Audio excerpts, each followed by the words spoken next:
অমূলদ। প্রথমে হচ্ছে দুই ভাগ, মূলদ অমূলদ। মূলদের মধ্যে আবার ভাগ আছে, একটা হচ্ছে পূর্ণ সংখ্যা, একটা হচ্ছে দশমিক। পূর্ণ সংখ্যা, দশমিক। পূর্ণ সংখ্যার মধ্যে আবার এই যে সম্পূর্ণ সংখ্যা মানে শূন্য সহ, আর হচ্ছে বাস্তব বা স্বাভাবিক সংখ্যা 1 থেকে, এটা হচ্ছে শূন্য থেকে, যেটাকে আমরা বলি r+, এটা হচ্ছে r+, আর হচ্ছে বাস্তব সংখ্যা যেটাকে আমরা বলি n, যেটাকে আমরা বলি n। ঠিক আছে, ওকে, এটা ইজি। আর অমূলদ কোনগুলো? অমূলদ হচ্ছে যেগুলো রুট ওভার করলে পয়েন্ট আসতেই থাকে, তারপর পাই এগুলো হচ্ছে অমূলদ। √2 অমূলদ সংখ্যা, √10 অমূলদ সংখ্যা, হচ্ছে একটা অমূলদ সংখ্যা। ঠিক আছে, এগুলো অমূলদ। এটা জেনে রাখবা, এখান থেকে এমসিকিউ, বেশি কঠিন কিছু না, এগুলো এমসিকিউ আসতে পারে। কি টাইপ এমসিকিউ? এই যেটা দেখো, চট্টগ্রাম বোর্ড 2017 সালে প্রশ্ন, মাঝখানে করোনার সময় কিন্তু এই চ্যাপ্টারটা ছিল না। ওকে, এখন কমেন্ট করো না, এখন মনোযোগ দাও, খুব ইজি চ্যাপ্টার, আমাদের ইজিলি হয়ে যাবে। তো করোনার সময় চ্যাপ্টারটা ছিল না, আগে ছিল, এবং আগে যখন আসতো ফালতু কোশ্চেন। মূলদ সংখ্যা হয় পূর্ণ সংখ্যাগুলো, যে কোনো পৌনঃপুনিক সংখ্যা কিন্তু মূলদ, যে কোনো সসীম দশমিক, এগুলো কিন্তু মূলদ। ঠিক আছে, সসীম দশমিক এগুলো সবই হচ্ছে মূলদ।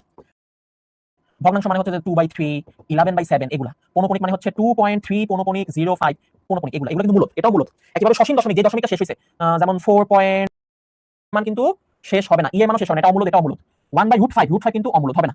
√25 এইটা অমূলদ, এইটা মূলদ হয়ে যাবে, এইটা মূলদ হয়ে যাবে। কিভাবে? উপরে থাকতেছে √5, নিচে দেখো এটাকে লেখা যায় 25 কে লেখা যায় 5 × 25, 5 25 125, 5 × 25, 5 25 125। তখন দেখো আমরা যদি উপরেরটা করি, তাহলে উপরেরটা থাকে √5, এখানে √5 থাকে, আর 25 কে উপরে করলে 5 থাকে। তখন দেখো আমাদের এখান থেকে √5 কাটা যায়, ফাইনালি এটা হয়ে যাচ্ছে 1/5। তার মানে এটা একটা ভগ্নাংশ চলে আসছে 1/5। পৌনঃপুনিক সসীম দশমিক। কোনটা সঠিক? কোনটা সঠিক? কোনটা সঠিক বলো, এখানে কোনটা সঠিক? ঠিক আছে,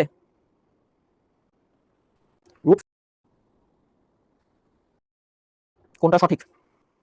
কেউ বলতেছো সি, কেউ বলতেছো এ। আচ্ছা, এখানে আমি পরিচয়গুলো বলে দিই, তাহলে ইজি হবে। যেমন এখানে আর, সি মানে হচ্ছে কমপ্লেক্স নাম্বার, সি মানে হচ্ছে কমপ্লেক্স নাম্বার, সি মানে হচ্ছে কমপ্লেক্স নাম্বার। হ্যাঁ, বলা হয় পৃথিবীতে সবই কমপ্লেক্স নাম্বার, পৃথিবীতে সবই কমপ্লেক্স নাম্বার। প্রশ্ন না জটিল সংখ্যা, আমি বলতে পারবো কিভাবে? এই যে এইভাবে, যেমন আপনি বলবেন যে ভাই 7 এটা কিভাবে কমপ্লেক্স নাম্বার হয়? এই যে 7 কে লেখা যায় 7 + 0 × i, এই যে 0 × i, এটা দিয়ে যে 7 কে কমপ্লেক্স বানাই ফেলছি। ঠিক আছে, তো পৃথিবীতে সবই কমপ্লেক্স নাম্বার। তো কমপ্লেক্স নাম্বারের ভিতরে থাকে হচ্ছে তোমার রিয়েল নাম্বার আর বাস্তব সংখ্যা। ঠিক আছে, কমপ্লেক্স হচ্ছে রিয়েল নাম্বার।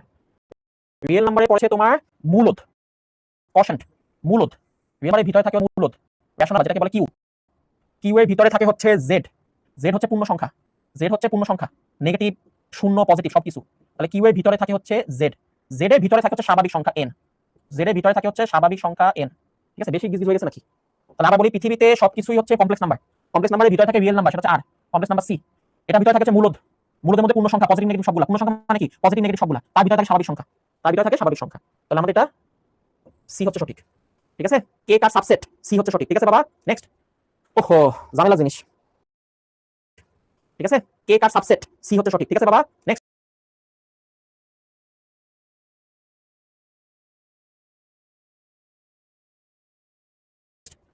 ওহো, ঝামেলা জিনিস। এটা হচ্ছে বাস্তব সংখ্যা চ্যাপ্টারের একটা ঝামেলা জিনিস। হ্যাঁ, এগুলো একটু দেখো এবং হাসো, হাস্যকর জিনিস এগুলা, হাস্যকর। আমি নিজে প্রথম দিন দেখলাম, আল্লাহ, এগুলো কি? এগুলো হচ্ছে হাস্যকর জিনিস। ঠিক আছে, ওকে। এটা হচ্ছে পিওর ম্যাথমেটিক্স, যে বলেন অনেকে আমি গণিত নিয়ে পড়ি, আর হচ্ছে অ্যাপ্লাইড ম্যাথমেটিক্স, মানে ম্যাথের প্রয়োগ। তো আমরা ছোটবেলা থেকে যা পড়ছি, বেশিরভাগ জিনিস হচ্ছে অ্যাপ্লাইড ম্যাথ। মানে এই ম্যাথটা তুমি অ্যাপ্লিকেশন করতে পারবা, কাজে লাগাতে পারবা। চিন্তা করো, যা পড়ছো, কল বন্ধ করলে পানি যাইবো, ট্যাঙ্কি পূর্ণ হইব, তারপর হচ্ছে যে দুইজন লোক কাজ না করে ভাইয়া গেছে, কতদিনে কাজ শেষ করবো, এগুলো সব বাস্তবধর্মী অঙ্ক, এগুলোকে বলে অ্যাপ্লাইড ম্যাথ। আরেকটা ব্রাঞ্চ আছে যেটাকে বলা হয় পিওর ম্যাথ। ঠিক আছে, সো এইগুলো হচ্ছে সেই পিওর ম্যাথ, যেগুলো ম্যাথের সূত্রগুলোর অরিজিন নিয়ে আলোচনা করে, মানে ম্যাথের বেসিক নিয়ে আলোচনা করে। বুঝতে পারছো? সো পিওর ম্যাথ একটু অদ্ভুত, আমি আগে বলছি, পিওর ম্যাথ হচ্ছে অদ্ভুত। আচ্ছা, রাকিব বলছে স্বীকার্য সূত্রের মধ্যে পার্থক্য কি? স্বীকার্য হচ্ছে একদম মৌলিক, এই স্বীকার্যের উপর ভিত্তি করে সূত্র ডেভেলপ হয়, স্বীকার্যের উপর ভিত্তি করে তোমার সূত্র ডেভেলপ হয়, এটা হচ্ছে একদম মৌলিক, একদম মৌলিক। দেখো দেখো দেখো কেন মৌলিক, দেখো। এই তুমি এখন হাসি দিবা, এটা কি বললেন? এই দেখো কি বলছে, বলছে a + b যে কথা, আপনি যদি b কে আগে নিয়ে a কে পরে নেন, b + a, এটা একই কথা। তাহলে আমি এর সাথে b যোগ করা যে কথা, b এর সাথে a যোগ করা, এটা একই কথা, একই কথা। তুমি বলছো ভাই, আমি তো ইন্টারে কলেজে পড়ি, আপনি আমার এটা কি দেখাইতেছেন? ফালতু জিনিস। কিন্তু এগুলো হচ্ছে স্বীকার্য, একদম বেসিক, বেসিকে বেসিক। কিন্তু স্বীকার্যের নাম, তোমাদের কাজ হলো নামটা মনে রাখা। এটা আমরা সবাই জানি, a + b, b + a একই কথা। এই যে এর সাথে b গুণ দিলে যা পাবো, b এর সাথে a গুণ দিলে তাই পাবো, মানে উল্টা গুণ দিলে নাকি একই আসবে, ভাই এটা আমি জানি, এটা জানো, ঠিক আছে। কিন্তু এটার নাম যে গুণনের বিনিময় বিধি, এটা কি জানো? এই নামটা জানা দরকার। a + b উল্টা দিয়ে b + এটাকে বলে যোগের বিনিময় বিধি, এই নামগুলো জানা দরকার। এমসিকিউ আসবে, এমসিকিউ আসবে যে বিনিময় বিধি কোনটা, তখন এই অপশনটা লাগাই দিবা যে এটা হচ্ছে বিনিময় বিধি, মানে পজিশনটা বিনিময় হবে, বিনিময় বিধি। এটা হচ্ছে বন্টন যোগ্যতা, মানে যে গুণ দিয়ে দিব, এটা ছোটবেলা শিখছি। সামনে a থাকলে a দিয়ে b কেও গুণ দিব, a দিয়ে c কেও গুণ দিব, তাহলে ab + ac। আর এ যদি প্রথমে না থাকে, পিছনে থাকে, এই পিছনে থাকে, তো ভাই একই তো কথা ভাই, এ দিয়ে বি কে গুণ দিব, বি এ দিয়ে সি কে গুণ দিব, সি এ, একই কথা। কিন্তু নামটা কি? বন্টন যোগ্যতা, তুমি ভাগ করে দিছো। এটা দেখো, এটা হচ্ছে সংযোজন যোগ্যতা, এই নামগুলো ইম্পর্টেন্ট। ও বলছে যে ভাই, আমি যদি এর সাথে বি যোগ করে লাস্টে সি যোগ করি, তাহলে আমার যা রেজাল্ট হবে, আমি যদি বি আর সি প্রথমে যোগ করে ফেলি, তারপরে গিয়ে এ যোগ করি, আমরা কি একই অ্যান্সার আসবে? আল্লাহ ভাইয়া এটা কি দেখাইতেছেন? এটা তো ফালতু জিনিস। আমি তো জানি a + b + c তার মানে a + b + c হবে, এটাও a + b + c হবে। এখানে আমি a আর b আগে যোগ করছেন, এখানে b আর c আগে যোগ করছেন, সমস্যা নাই। এই যে এই নিয়মটাকে কি বলে? যোগের সংযোজন যোগ্যতা। নিচেটা হচ্ছে গুণের সংযোজন যোগ্যতা। a আর b আগে গুণ দিব, তার সাথে c গুণ দিব, অথবা b আর c আগে গুণ দিয়ে তার সাথে a গুণ দিব, একই কথা, কারণ a b c হবে অ্যান্সার। এটাকে বলে গুণনের সংযোজন যোগ্যতা। নামগুলো মনে রাখো, আমি একটু পরে অঙ্ক করব। না সি উল্টা লেখা যাবে না, বেসিক অনুযায়ী উল্টা লেখা যাবে না। তোমার a যদি পিছনে থাকে, এই যে সব জায়গায় a কিন্তু পিছনে আসবে, b সামনে আসবে। কারণ তুমি যদি এটা উল্টা লেখো, তখন কিন্তু তুমি আবার এটা অ্যাপ্লাই করলা, এটা অ্যাপ্লাই করলে তুমি উল্টা দিলা, উল্টা দেওয়া মানে বিনিময় যোগ্যতা অ্যাপ্লাই হবে তখন। এটা উল্টা দেওয়া মানে কিন্তু বিনিময় যোগ্যতা অ্যাপ্লাই হবে, ঠিক আছে? ইচ্ছা করলাম উল্টা দিলাম, এটা আমি শিখছি, কিন্তু না, এটা প্রতিটা কাজে বর্ণনা দিতে হবে। আবার এটা দেখো, তুমি a আর b যদি সমান হয়, আমরা উভয় পক্ষে c যোগ করতে পারি না? এই যে উভয় পক্ষে একই জিনিস যোগ করে, এটাকে কি বলে? অনন্যতা। অনন্যতা, ইউনিকনেস, নামগুলো মনে রাখো। আবার a আর b যদি সমান হয়, আমরা উভয় পক্ষে c দিয়ে গুণ করতে পারি না? আমরা জানি গুণ করলে সেম আসে, ac = bc, সেম জিনিস দিয়ে যোগ করা গুণ করা, এগুলো হচ্ছে অনন্যতা। এবার দেখো আবার আছে, কোনো কিছুর সাথে শূন্য যোগ করলে ওই জিনিসটাই থেকে যায়, এটাকে বলে অবেদক, আইডেন্টিটি। প্রশ্ন আসবে, প্রশ্ন আসবে, যোগের অবেদক কে? এটা প্রশ্ন আসবে, তুমি দাগাই দিবা শূন্য। অবেদক মানে যে চেঞ্জ করবে না, অবেদক মানে যে চেঞ্জ করবে না, ঠিক আছে? আর গুণের অবেদক কে? মানে কোন জিনিসটা দিয়ে গুণ করলে চেঞ্জ হয় না বলতো? এই যে এই থাকবে। অবেদক মানে হচ্ছে গুণ করো যোগ করো চেঞ্জ হবে না। তাহলে আমি কোন জিনিসটা যোগ করলে চেঞ্জ হবে না? 0, তাহলে 0 হচ্ছে যোগের অবেদক। আর 1 দিয়ে গুণ করলে চেঞ্জ হয় না, এজন্য 1 হচ্ছে গুণের অবেদক, 1 হচ্ছে গুণের অবেদক, ঠিক আছে? ওকে, আর এটা হচ্ছে বিপরীতক। বিপরীতক মানে কি? একটা পজিটিভের সাথে একটা নেগেটিভ যোগ করলে 0 হয়। এই যে বিপরীতটা যোগ করছি, এটা হচ্ছে বিপরীতক, নামগুলো মনে রাখো।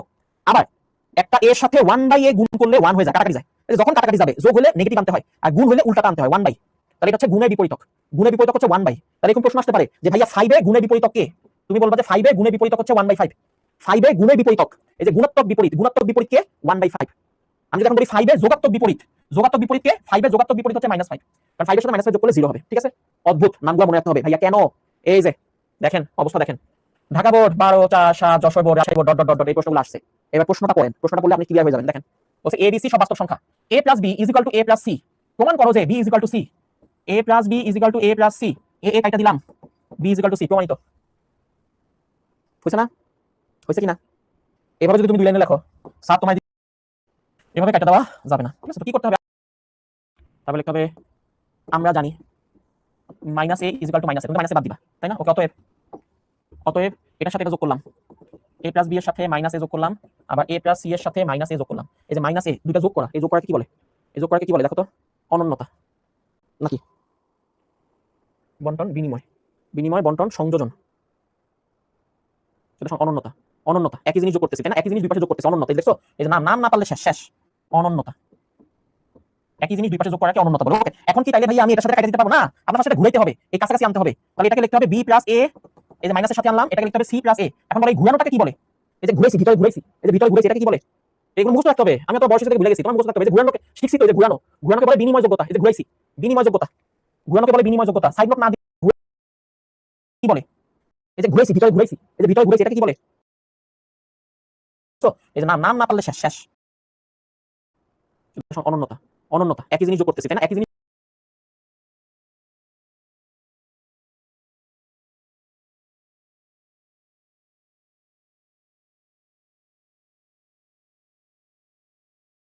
দুই পাশে যোগ করতেছি, অনন্যতা। এই দেখছো? এই যে নাম নাম না পারলে শেষ, শেষ, অনন্যতা। একই জিনিস দুই পাশে যোগ করাকে অনন্যতা বলে। ওকে, এখন কি তাইলে ভাই আমি এটার সাথে কাটা দিতে পারবো না? আপনার সাথে ঘুরাইতে হবে, এই কাছাকাছি আনতে হবে। তাহলে এটাকে লিখতে হবে b + a, এই যে মাইনাসের সাথে আনলাম, এটাকে লিখতে হবে c + a। এখন বলে এই ঘুরানোটাকে কি বলে? এই যে ঘুরাইছি, ভিতরে ঘুরাইছি, এই যে ভিতরে ঘুরাইছি, এটাকে কি বলে? এগুলো মুখস্থ রাখতে হবে। আমি তো বয়স থেকে ভুলে গেছি, তোমার মুখস্থ রাখতে হবে। এই যে ঘুরানোকে শিখছি তো, এই যে ঘুরানো, ঘুরানোকে বলে বিনিময় যোগ্যতা। এই যে ঘুরাইছি, বিনিময় যোগ্যতা, ঘুরানোকে বলে বিনিময় যোগ্যতা। সাইড নোট না দিলে নাম্বার কাটা, বিনিময় যোগ্যতা, ঘুরানোকে বলে বিনিময় যোগ্যতা। ওকে, নেক্সট। এখন এই b কে বের করে দিয়ে এই দুইটা একসাথে লিখবো, তাই না? আমরা এখন এই b কে বের করে দিয়ে এই a এবং -a কে একসাথে লিখবো। আবার কিভাবে c কে বের করে দিয়ে, আগে ছিল এই দুটো যোগ করে ওটা যোগ করতাম, এখন হচ্ছে লাস্টের দুটো যোগ করে প্রথমটা বাই করে দিছি। হ্যাঁ, এটার নাম কি বলতো? এই যে দুইজন যোগ ছিল 3 নাম্বারটা, এখন 3 নাম্বারের সাথে দ্বিতীয়টা যোগ করে প্রথমটাকে বাই করে দিছি। এই যে এটা সংযোজন যোগ্যতা। এই যে ফার্স্টে প্রথম দুজন যোগ ছিল, এখন এরপরে এই দুজনকে যোগ করে প্রথমটাকে বের করে দিছি, এই দুটাকে যোগ করে প্রথমটাকে বের করে দিছি। এটা হচ্ছে সংযোজন যোগ্যতা। বাবা ঝামেলা আছে এগুলা, এগুলো ঝামেলা আছে। আমি হাই হাই, এগুলো তো নরমাল জিনিস থেকে কঠিন। কি সুন্দর দুই লাইনে কাটা দিতাম ওই জিনিসটা, দেখছো? পিওর ম্যাথ, এটা হচ্ছে পিওর ম্যাথ। ওকে, এখন দেখো a এবং -a এই দুটো মিলে কি হবে? a এবং -a মিলে 0 হবে। কেন? যোগের বিপরীতক, যোগের বিপরীতক। সাইড নোট যাবে, বিপরীতক, যোগের বিপরীতক, সাইড নোট দিতে হবে। ওকে, এখন b এর সাথে শূন্য যোগ করলে b হয়, b এর সাথে শূন্য যোগ করলে b হয়, চেঞ্জ হয় না। c এর সাথে শূন্য যোগ করলে c হয়, এটা কেন? এটা তো সাইড নোট দিতে হবে। অভেদক, অভেদক, চেঞ্জ হয় না, অভেদক। এই যে হচ্ছে প্রমাণ, শেষ। বুঝতে পারছো? স্বাভাবিক, দেখতে কত সহজ মনে হয়, কিন্তু এটা দুনিয়া কঠিন একটা জিনিস, তাই না বাবা? কিন্তু সহজ, তুমি একবার শিখে ফেলে সহজ লাগবে, ঠিক আছে? আবার বলি, আমাদের a যেহেতু বাদ দিতে হবে, আমি -a নিয়ে আসলাম, এই দুটা যোগ করে দিলাম, এটাকে বলা অনন্যতা। একই জিনিস দুই পাশে নিয়ে আসা, -a দুই পাশে নিয়ে আসা, একই, কিন্তু এটা দুনিয়া কঠিন একটা জিনিস, তাই না বাবা? কিন্তু সহজ, তুমি একবার শিখে ফেলে সহজ লাগবে। ঠিক আছে, আবার বলি, আমাদের এ যেহেতু বাদ দিতে হবে, আমি মাইনাস এ নিয়ে আসলাম, এই দুটা যোগ করে দিলাম, এটাকে বলে অনন্যতা। একই জিনিস দুই পাশে নিয়ে আসা, মাইনাসে দুই পাশে নিয়ে আসা, একই জিনিস দুই পাশে নিয়ে আসা, অনন্যতা। ঘুরায় ফেলছি, ঘুরানোকে বলে বিনিময়। এই প্রথম দুটা বাদ দিয়ে পরে দুটা যোগ করছি, এটাকে বলে সংযোজন। এ এবং মাইনাসে বাদ হয়ে শূন্য হয়ে গেছে, এটা হচ্ছে বিপরীতক। শূন্যের সাথে যোগ করলে চেঞ্জ হয় না, এটা হচ্ছে অবেধক। ঠিক আছে, এভাবেই করতে হবে। এগুলো আসতে পারে কি সিকিউ কতে, ক। এখন কতে আসছে বলে তুমি আবার যে প্রথমে যেমন দেখাইছি কাইটা দিবা, কাইটা দিলে স্যার শূন্য দিয়ে দিবে, যে উভয় পক্ষ থেকে এ কাইটা দিছি, B is equal to C, দুই লাইনে প্রমাণ, স্যার কিন্তু শূন্য দিয়ে দিবে। ঠিক আছে, হ্যাঁ, 2 নাম্বারের জন্য এরকম আসতে পারে সিকিউতে। ওকে, এটা একটা দেখলাম। নেক্সট তাড়াতাড়ি করো। এবার দেখো এই যে আরেকটা দেখো, এসি ইকুয়াল টু বিসি হলে প্রমাণ করো সিকিউতে। ওকে, এটা একটা দেখলাম। নেক্সট তাড়াতাড়ি করো। এবার দেখো এই যে আরেকটা দেখো, এসি ইকুয়াল টু বিসি হলে প্রমাণ করো A is equal to B. তাহলে AC is equal to BC. তুমি বলছো ভাইয়া উভয় পক্ষে সি কাইটা দিলাম, সি কাইটা দিলাম, প্রমাণ চলে আসলে ইজ ইকুয়াল টু বি। হ্যাঁ, বাইরে বের হয়ে 7টা নাম্বার সিকিউতে ক 2 এ 2 পামু, হবে এটা 2 এ 2 দিবে জীবনে? জীবনেও দিবে না, তুমি এভাবে কাটা দিলে জীবনেও দিবে না, তোমায় দিবে শূন্য। আচ্ছা, আগে মতো আমরা শুরু করি। দেওয়া আছে AC equals to BC। Okay, C আছে গুণাকারে, তাহলে আমরা জানি 1/c is equal two 1/c। আমি এই দুটাকে একসাথে করে ফেলবো। তাহলে একসাথে করা মানে হচ্ছে আসলে কি বলতো? ওকে, তাহলে AC এর সাথে আমি 1/c, আবার BC এর সাথে হচ্ছে 1/c। আমি একটু আগে দেখছি উভয় পক্ষে একই জিনিস আনা মানে হচ্ছে অনন্যতা। একই জিনিস নিয়ে আসছি দুই পাশে, অনন্যতা। একই জিনিস নিয়ে আসছি দুই পাশে। ওকে, এখন দেখো এটা ঘুরানো লাগবে না ভাইয়া? ঘুরানো লাগবে না, কারণ সি কাছেই আছে। তাহলে আমরা আগেরটাতে যে ঘুরাইছিলাম এটা এখন লাগবে না। আগেরটাতে যে ঘুরাইছিলাম মানে বিনিময়, এই বিনিময়টা এখন লাগতেছে না, কারণ আমাদের সি এবং 1/c পাশাপাশি আছে। সি এবং 1/c পাশাপাশি আছে, তাহলে বিনিময় লাগবে না। কি লাগবে? এই প্রথম দুটার পরিবর্তে এই লাস্টের দুটাকে ব্র্যাকেটের মধ্যে নিয়ে আসবো। প্রথম দুটার পরিবর্তে লাস্টের দুটাকে ব্র্যাকেটের মধ্যে নিয়ে আসবো। বুঝছো? তাহলে আমার এখন ঘুরানো লাগতেছে না, ঘুরানো লাগতেছে না মানে এই বিনিময়টা লাগতেছে না, আমরা ডাইরেক্ট সংযোজনে চলে যাবো। তাহলে এটা হচ্ছে সংযোজন যোগ্যতা। আমার এখন ঘুরানো লাগতেছে না, ঘুরানো লাগতেছে না মানে এই বিনিময়টা লাগতেছে না,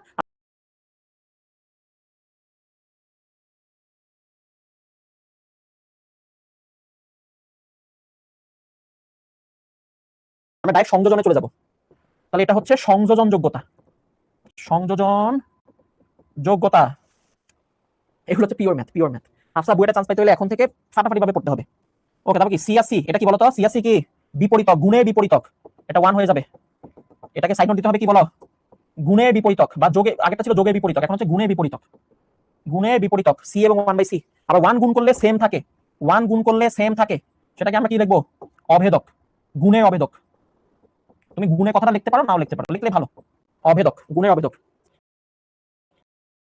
ঠিক আছে, শেষ। হ্যাঁ, তা আমি অবশ্যই রিক্যাপ করবো। যখনই মনে হবে যে আগের চ্যাপ্টার ভুলে গেছি, ওই চ্যাপ্টারটা খুলে রিভিশন দিয়ে ফেলবা। রিভিশনের উপর থাকতে হবে, তোমার পুরো লাইফ হতে হবে রিভিশন। তাহলে তুমি ভালো করবা, তাহলে তুমি বুয়েটে চান্স পাবা, ঢাকা ভার্সিটিতে চান্স পাবা, মেডিকেলে চান্স পাবা। তোমরা একবার পড়ো, পারছি, চ্যাপ্টার শেষ, ফিনিশ। 2 মাস 3 মাসে কোনো খবর নাই না। যত চ্যাপ্টার শেষ করতে করতে যাবা তত কিন্তু তুমি রিভিশন দিতে থাকবা, মনে রাখো, রিভিশন দিতে থাকবো। হ্যাঁ বাবা, সিআর 1/c এটা বিপরীত না, গুণের বিপরীত। এরপরে 1 দিয়ে গুণ করলে চেঞ্জ হয় না, এটা হচ্ছে অবেদক। ওকে, এটা তোমরা নিজে করবা, এটা SW, এটা ট্রাই করবা কোনো কিছুকে। ওকে, নেক্সট আসো। এখন আমরা অন্যান্যগুলো দেখবো। যেমন √2 একটা অমূলক সংখ্যা, এটা একটা প্রমাণ আছে না ছোটবেলায়? √2 একটা কি অমূলক সংখ্যা, সেটা আমাকে একটু দেখতে হবে। আসো, এটা পারবা নাকি আমি লিখে দিব বলো তো? √2 অমূলক সংখ্যা, √2 অমূলক সংখ্যা। সিয়াম, তোমার সেলফ স্টাডি যদি 6 ঘন্টা বেশি হয় তো ইজিলি সম্ভব, বাবা, ইজিলি সম্ভব। ওকে, হাবিবুর, সংক্ষেপে, আমি যে বাংলা কথাগুলো লিখতেছি না, আমি বেসিকটা বুঝাই দিচ্ছি, বাংলা কথাটা একটু বই থেকে দেখে নিও, কারণ 9 10 যা লিখছো এখানেও তাই। যদি আসে, সবসময় যে আসতো তা না, মাঝে মাঝে আসতো। বলছে √2 একটা অমূলক সংখ্যা, তাহলে ফার্স্টে আমরা ধরবো যে √2 মূলত, মানে উল্টাটা ধরবো। ঠিক আছে, এটা হচ্ছে উল্টাটা ধরবো।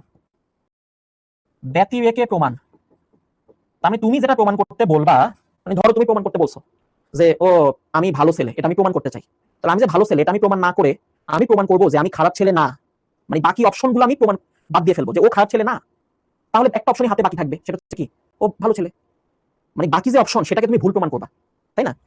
ধরো বুঝতেছো, আমাকে প্রমাণ করতে বলছো অমূলদ, তাহলে আমি ওকে ফার্স্টে মূলদ আমি প্রমাণ করবো যে মূলদ না, আমি উল্টাটা প্রমাণ করবো যে ও মূলদ না। তাহলে ও যদি মূলদ না হয় তাহলে ও কি হবে? অমূলদ হবে, শেষ, শেষ, তাই না? ধরো তুমি আর তোমার ফ্রেন্ড খাইতে গেছো, হ্যাঁ, যেটা সবসময় খাইতে গেছি, ফ্রেন্ডের খাইতে গেছি, ফ্রেন্ড কইতেছে আমার কাছে টাকা নাই, আর তুমি কিছু তোর কাছে টাকা আছে, তুমি উল্টাটা প্রমাণ করতে চাও না সবসময়, কারণ এইটা প্রমাণ করতে পারা মানে কি ওটা ভুল, ওটা ভুল, তাই না? উল্টাটা প্রমাণ করার আমরা চেষ্টা করবো, কিন্তু আমরা ব্যর্থ হবো, ব্যর্থ হলে শেষ পর্যন্ত মাইনে নিব। ওই যে আমরা মানিব্যাগ দেখতে চাই, দেখো আমি জানি তোর কাছে টাকা আছে, তখন কি করে? ও এইটা ভুল প্রমাণ করে, যে আমার কাছে যে টাকা আছে এইটা ভুল প্রমাণ করে, তখন আমরা এটা মাইনা নিই। এটা কিভাবে ভুল প্রমাণ করে? মানিব্যাগ খুলে দেখা যায়, এই যে দেখ বন্ধু মানিব্যাগে টাকা নাই, তখন আমরা মাইনা নিই যে ও হাসা, আমি যে ভাবছিলাম তোর কাছে টাকা আছে এটা ভুল। তাহলে এটা ভুল হলে তুই যেটা কইছিলি এটা ঠিক আছে, ও আমার কইছে এটা অমূলদ, তাহলে আমি ফার্স্টে মূলদ ধরে আগামু, কিন্তু আমি দেখবো যেটা ভুল, ও মূলদ না, তখন আমি কি করবো? আমি বুঝে যাবো যে ও যা বলছে তাই, আমি অমূলদই হবে। ওকে, এখন আমরা জানি মূলদ হলে কি হয়, আমরা জানি মূলদ হলে ভগ্নাংশ আকারে লেখা যায়, আর যেই ভগ্নাংশ আকারে লেখা যাবে সেখানে কোনো কিছু কমন থাকা যাবে না, সেখানে কোনো কিছু কমন থাকা যাবে না। ওকে, এখন আমরা এটাকে হোল স্কয়ার করে দিই, হোল স্কয়ার করলে রুট ওভার চলে যাবে, এখানে হবে P square Q square. Q square মানে কি? কিউ স্কয়ার মানে হচ্ছে দুইটা কিউ, কিউ স্কয়ার মানে হচ্ছে দুইটা কিউ, একটা কিউ এই পাশে নিয়ে আসি, একটা কিউ এই পাশে নিয়ে আসলে এটা হচ্ছে 2 কিউ, আর এখানে হচ্ছে পি স্কয়ার বাই কিউ, তখন এটা দুই ভাবে প্রমাণ করা যায়। একটা হচ্ছে যে দেখো আমি যে লাইনটা পাইছি এখানে 2q চোখেই দেখা যাচ্ছে এটা একটা পূর্ণ সংখ্যা, তার আমার লেফট হ্যান্ড সাইড হচ্ছে পূর্ণ সংখ্যা, আর p স্কয়ার বাই q এটা চোখেই দেখা যাচ্ছে এটা হচ্ছে ভগ্নাংশ, এটা হচ্ছে ভগ্নাংশ। তুমি বলো একটা পূর্ণ সংখ্যা একটা ভগ্নাংশের সমান হতে পারে? একটা পূর্ণ সংখ্যা কি একটা ভগ্নাংশের সমান হতে পারে? পারে না। তাহলে একটা পূর্ণ সংখ্যা যদি ভগ্নাংশের সমান হতে না পারে তাহলে 2q p square by q সমান না। এই যে মূলদ হয় নাই, সো যদি মূলদ না হয় তাহলে কি হবে? তাহলে কি হবে? অমূলদ হবে। শেষ। এটা হচ্ছে মেইন কাহিনী। ঠিক আছে, শেষ। বাইজিদ, হ্যাঁ আমরা চিন্তা করতেছি, খুবই ইজি। আর চমক আসছে, আর নতুন জিনিস আসতেছে। ওকে, কিউ ইকুয়াল টু 1 হলে না, কিউ তো 1 হবে না, এটা তো বলে নিছি এগুলো সহমৌলিক, 1 বাদে বাকি সবকিছু হতে পারবে, আবার কমন থাকবে না। এখানে ব্র্যাকেটে দেওয়া হয় সহমৌলিক, এখানে ব্র্যাকেটে বলে দেওয়া হয় যে পি আর কিউ হচ্ছে সহমৌলিক। সহমৌলিক মানে হচ্ছে মৌলিক সংখ্যা যেখানে 1 বাদে কোনো কমন নাই, 1 বাদে কোনো কমন নাই। ঠিক আছে, এই দুজনের মাঝখানে 1 বাদে কোনো কমন নাই, এদের ভ্যালু 1 হবে না। বুঝতে পারছো? কিউ এর মান তুমি 1 ধরতে পারবে না। একদম সিম্পল প্রমাণ, এটাই বাংলা ভাষা দিয়ে লেখে। ঠিক আছে, ওকে নেক্সট। প্রমাণ এখান থেকে আমাদের আসার মতো জিনিস, যেটা শুধু তোমার পরীক্ষা না বোর্ডেও আসবে এবং ভর্তি পরীক্ষাও এমসিকিউতে আসবে, ঢাকা ভার্সিটিতে আসে, বুয়েটে এমসিকিউতে আসে, সহজ জিনিস আসবে, 4টা নাম্বার দিয়ে ফেলবা। ঠিক আছে, খুব ইজি। পরমাণ, পরমাণ বা মডুলাস, ইংলিশ কি মডুলাস, অ্যাবসলিউট ভ্যালু। এটা কি বোঝায়? এটা দূরত্ব বোঝায়। দূরত্ব সবসময় কি পজিটিভ, তাহলে ভ্যালুটা হবে পজিটিভ, ভ্যালুটা হবে পজিটিভ। এখানে অনেকে কনফিউশন থাকে, খেয়াল করো, ভ্যালুটা হবে পজিটিভ। তাহলে আমি যদি মডুলাসের মধ্যে 5 বসাই তাহলে এটাকে পজিটিভ বানাইতে হলে 5 রাখা দিলেই হয়। কিন্তু আমি যদি মডুলাসের মধ্যে -5 বসাই, আমি জানি এটা ফাইনাল ভ্যালু হবে +5, এটা ফাইনাল ভ্যালু হবে +5। এখন বলো মডুলাসের ভিতরে আছে -5, -5 কে কি করলে +5 হবে? ভাইয়া একটা মাইনাস দিলে +5 হয়ে যাবে। এই হচ্ছে আমাদের বেসিক। তার মানে মডুলাসের ভিতরে যেই সংখ্যাটা আছে এটা যদি 0 থেকে বড় হয় তাহলে ওই সংখ্যাটাই ডাইরেক্ট বসে যাবে। এই যে প্রথম কথাটা, প্রথম লাইন, এই যে প্রথম লাইন, যদি 0 থেকে বড় হয় বা 0 এর সমান হয় তাহলে এখানে যে সংখ্যাটা আছে সেটাই বসে যাবে অ্যানসারে, 5 হলে 5 বসে যাবে। কিন্তু মডুলাসের মধ্যে যে সংখ্যাটা আছে -5, এটা যদি 0 থেকে ছোট হয় তাহলে এই -5 কে প্লাস বানানোর জন্য আমার একটা এক্সট্রা মাইনাস দিতে হয়। মডুলাসের ভিতরে যেটা আছে সেটাকে তুমি a চিন্তা করো, a, তাহলে পুরোটা -5 হলো a, তাহলে -5 হচ্ছে a, এই যে এই পুরোটা হচ্ছে a। তাহলে এখন এই -5 কে আমি যদি +5 বানাতে চাই তাহলে আমাকে একটা এক্সট্রা মাইনাস দেওয়া লাগে না? এই হচ্ছে সেই এক্সট্রা মাইনাস। আমি মডুলাসের ভিতরে ভ্যালুটা যদি 0 থেকে ছোট হয় তাহলে একটা এক্সট্রা মাইনাস দেওয়া লাগে।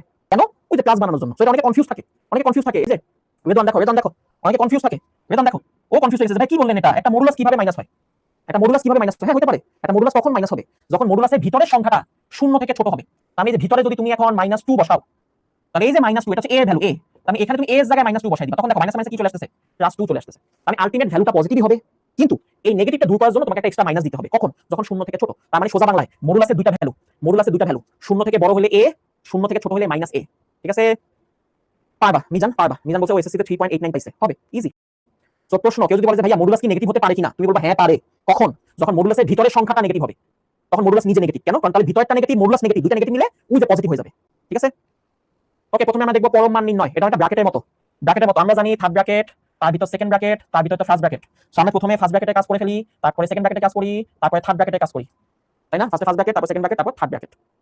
পরম মানের ক্ষেত্রে সেম। পরম মান খেয়াল করো, মডুলাসের ভিতরে মডুলাস থাকতে পারে, মডুলাসের ভিতরে মডুলাস থাকতে পারে। তার মানে তোমাকে প্রথমে ভিতরে মডুলাসটা আগে করতে হবে, এই ভিতরে মডুলাসের কাজ আগে করতে হবে। এই ভিতরে মডুলাসের কাজ শেষ হলে দেন তুমি বাহিরে মডুলাসটা কাজ করবা। একদম ব্র্যাকেটের মতো, ফালতু অঙ্ক, ইজি অঙ্ক। তাহলে আমরা প্রথমে ভিতরে মডুলাসটা কাজ করব। এগুলো এমসিকিউ, এগুলো কিন্তু রিটেনে আসবে না, অবশ্য আসতেও পারে যদি প্রশ্ন সহজ হয়। তাহলে দেখো ফার্স্টে ভিতরে মডুলাসটা কাজ করব। এই যে 2 থেকে 6 -4, 1 থেকে এটা -8, আমরা জানি -4 কে মডুলাস করলে 4 হয়ে যাবে, -8 কে মডুলাস করলে 8 হয়ে যাবে। এই যে ভিতরে মডুলাসের কাজ শেষ। এখন দেখো 4 থেকে গেলে -4, এই মডুলাস করলে হয়ে যাবে +4, এটা হচ্ছে आंसर। বেশিরভাগ সময় এমসিকিউতে আসে এগুলো, বুঝছো? ফালতু অঙ্ক, ফালতু অঙ্ক, টাইপ শেষ, টাইপ শেষ। সিএম তোমার জিপিএ 5 ফুল মার্ক এত, মাশাআল্লাহ অনেক সুন্দর নাম্বার। এখন ইন্টারভিউ ভালো করো। সামনে ইমন ভাই কোথায়? অস্ট্রেলিয়া গেছে পড়ালেখা করতে, হায়ার স্টাডিজ। তোমাদের গবেষণা করে তুমি অনেক বড় সায়েন্টিস্ট হবা, অনেক বড় মাপের মানুষ হবা, দেন তুমি দেশের জন্য কাজ করতে পারবা। ঠিক আছে, এখন দেখো এটা দেখো, এখানে ভাই আমরা যদি এখান থেকে শুরু করি 13 থাকলো, এই যে এইটার কাজ আগে হবে। -1 -4 মানে হচ্ছে -5, -3 আর -8 কে মডুলাস করলে 8 হয়ে যাবে, এই মডুলাসের কাজ শেষ। তারপরে 13 -5 কে মডুলাস করলে 5, -3 -8। ওকে, এখন হিসাব কত আসে? 5 3 8 18, 18 থেকে 8 গেলে 10 7। আসলে বাচ্চাদের পড়া, বলছি না ফালতু অঙ্ক। এই যে দেখো তো ভিতরে মডুলাসগুলো আইডেন্টিফাই করো। এই মডুলাসটা এখানে শেষ হয় না, এই মডুলাস হচ্ছে লাস্টের মডুলাস, লাস্টের মডুলাস। তাহলে যে এইটা হচ্ছে একটা মডুলাস, আচ্ছা এইটা হচ্ছে আরেকটা মডুলাস, -3 এইটা হচ্ছে আরেকটা মডুলাস। এই যে ভিতরে মডুলাসগুলো কাজ আগে করো। তাহলে যে ভিতরে মডুলাসগুলো, তাহলে -16 + 3 তার মানে হচ্ছে -13, -1 -4 তার মানে হচ্ছে -5, -3 -8, -13 হয়ে যাবে +13, -5 হয়ে যাবে +5, -8 হয়ে যাবে শুধু 8। সব মডুলাসের কাজ শেষ করে ফেলছি। এখন এখান থেকে দেখো কত আসে, 18 7, 7 কে মডুলাস করলে 27 শেষ। দেখছো রফিক, তুমি আগে কোয়ার্টারে যদি তোমার গ্যাপ হয়ে থাকে তাহলে তুমি এই কোয়ার্টার থেকে শুরু করো, এই চ্যাপ্টারগুলো আগে করে ফেলো, আর আগে কোয়ার্টারে যে গ্যাপগুলো সেগুলো তুমি গ্যাপে গ্যাপে ফিল আপ করো। একটা টার্গেট নাও যে আমি আগামী 1 মাসের মধ্যে গ্যাপ দিয়ে এই গ্যাপগুলো ফিল আপ করব। ঠিক আছে, সো এটা একটা তুমি শুনো, নিজের মাথায় ঢুকাইতে হবে। আমি পিছায় গেছি তাহলে আমি কি আস্তে দৌড়াইলে হবে? আমাকে জোরে দৌড়াইতে হবে যেন আমি বাকিদের মানে পরম মান উঠাই দিতে হবে। ওকে, পরম মান উঠাই দিতে হবে, এটা বেসিকটা আগে শিখে ফেলি। ঠিক আছে, এটা বেসিক, এটা বেসিকটা শিখবো। পরম মান উঠাই দিতে হবে, উঠাই ফেলতে হবে। এখন আমরা জানি মডুলাস দুই রকম হয়, মডুলাস উঠাই দিলে একবার পজিটিভ হবে, একবার নেগেটিভ হবে। তো এখানে হচ্ছে কাহিনী, এই কাহিনীটা অনেকেই তোমরা বুঝো না, কেন বুঝো না আমি জানি না, কিন্তু বুঝো না। ওকে আসো দেখি, আমরা একটু দেখি, খুব ইজি।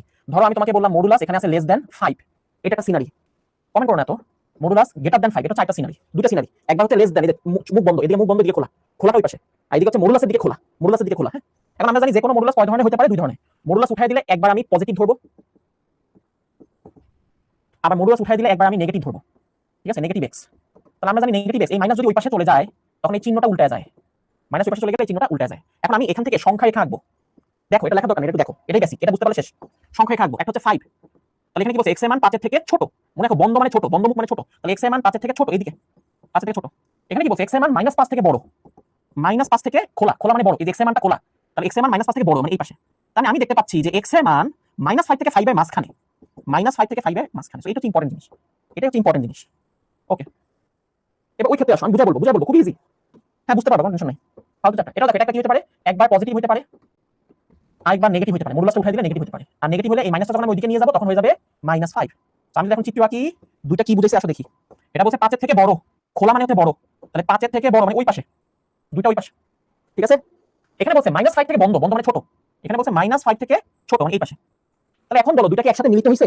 এক জায়গায় মিলিত হইছে? না বাবা, হয় নাই। এখানে এক্স এর মান -5 থেকে ছোট অথবা এক্স এর মান 5 থেকে বড়, দুটো আলাদা হইছে, একসাথে মিলিত হয় নাই, একই জায়গায় আসে নাই। তার মানে এখানে এটা একসাথে মিলিত হইছে, -5 থেকে 5 হইছে, এক জায়গায় চলে আসছে এক্স এর মান। এক্স এর মান যেটা মাঝখানে চলে আসছে, এখানে কিন্তু দুইটা দুই পাশে। তো আমরা এখন আর বাচ্চাদের মতো এরকম পজিটিভ নেগেটিভ নিয়ে কাজ করব না। আমরা এখন এইটা থাকলে ডাইরেক্ট এটা লিখবো, আর এইটা না থাকলে তখন আমরা ভেঙে লিখবো। ঠিক আছে, কখন তুমি ডাইরেক্ট লিখতে পারবা? কখন মাঝখানে আসবে? যখন মডুলাসটা লেস দেন, এটা বুঝো। মডুলাসটা যখন লেস দেন তখন তুমি ডাইরেক্ট লিখে ফেলতে পারবা, একপাশে নেগেটিভ দিবা, একপাশে পজিটিভ দিবা, মাঝখানে মডুলাসের অংশটা দিয়ে ফেলবা। মডুলাস যখন লেস দেন তখন ডাইরেক্ট লেখা যাবে, বুঝতে পারছি? মডুলাস যখন গ্রেটার দেন তখন ডাইরেক্ট আসে না, দুজন দুই পাশে আসে। তাহলে একবার লিখবো পজিটিভ দিয়ে, একবার লিখবো নেগেটিভ দিয়ে, তখন বিস্তারিত লিখতে হবে। তখন বাচ্চাদের মতো 9 এর মতো এভাবে লিখতে হবে। ঠিক আছে, তাহলে আসো বলো, এটা কি আছে? লেস দেন আছে। লেস দেন থাকলে আমরা এটা পরের লাইনে, লেস দেন থাকলে আমরা পরের লাইনে, এখন বাচ্চাদের মতো করবো না, আমরা পরের লাইনে একবার লিখে ফেলবো। মডুলাসের মধ্যে যা আছে সেটা মাঝখানে দিবা, এক পাশে হবে নেগেটিভ, এক পাশে হবে পজিটিভ, শেষ। এক পাশে নেগেটিভ 7, এক পাশে পজিটিভ 7, শেষ, একবার লিখে ফেলবো। ওকে, তারপরে তো কাজ সহজ। এখানে -2 আছে, তাহলে কি করবো? +2 করে দিব। -2 আছে, +2 করে দিব, এই যে অ্যানসার পেয়ে গেলাম, এটাই অ্যানসার, শেষ। পরমান চিহ্ন ব্যতীত প্রকাশ হয়ে গেছে, পরমান চিহ্ন ব্যতীত প্রকাশ হয়ে গেছে। ঠিক আছে, একবার লিখে ফেলবো। তাহলে লেস দেন থাকলে একবার লিখে ফেলবো, মডুলাসেরটা মাঝখানে লিখবো, এক পাশে নেগেটিভ সংখ্যা দিব, এক পাশে পজিটিভ সংখ্যা দিব। এখানে ছিল 7, তাহলে এক পাশে হবে -7, এক পাশে হবে +7, শেষ। কিছু লিখতে হবে না, ডাইরেক্ট করে ফেলবে এটা। ওকে, দেখছো না?